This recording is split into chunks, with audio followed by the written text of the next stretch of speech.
Wow wow wow, ধান গাড়া শুরু হয়ে গেছে। দেখেন দেখেন দেখেন, পুরা পাথারে কাজ, জমজমাট কাজ চলছে। এটা কে, রকি না? বাবা, বেসন তুলতেছে, বেসন। এই দেখেন বীজতলা, ধানের বীজ। এই দেখেন কিভাবে উঠায়, দেখেন পানি জমে গেছে, কত কষ্ট। আরে কৃষক মানুষের এতই কষ্ট, আল্লাহ। আসসালামু আলাইকুম। ওয়ালাইকুম আসসালাম। চাচা ভালো? আছি বাবা। ইস, কি কষ্ট ভাই, পানির মধ্যে বেসন তোলা লাগছে। হ্যাঁ, নাতে যে যেসব ছিঁড়ে আসে। ও, সময় তো চলে যাচ্ছে না ধান গাড়ার। এটা তো আমন ধান না চাচা? আমন ধান। স্বর্ণা, গুটি স্বর্ণা বেসন।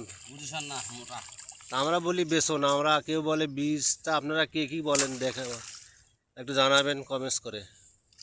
আর আমরা কৃষক মানুষের দেখেন কত কষ্ট, পানির মধ্যে বৃষ্টির মধ্যে কাজ করা লাগছে। ধান না লাগালেও নয়, সময় পার হয়ে যাচ্ছে। আলু গাছ লাগবে যেগুলো। এগুলা আবার ধান কাটার পরে আবার কি করবে? আলু, আলু। তারপর আবার ইরি।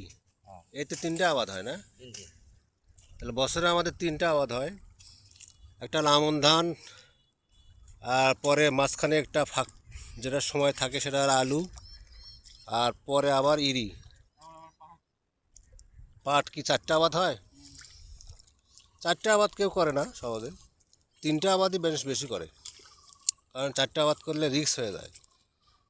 তা রকি তো খুব কাজে মনোযোগ, দেখেন না? রকিকে চেনেন না সবাই? এই দেখেন রকি, এসেন, একটু হাই বলে দাও না কেন? সবার উদ্দেশ্যে একটু হাই বলো। হাই। ওই রে বাবা, রকি ব্যস্ত, রকির বাবা ব্যস্ত, রকি ব্যস্ত। তো এইভাবেই চলতেছে আমাদের জীবন। আমাদের এলাকায় তিনটে করে আবাদ হয়।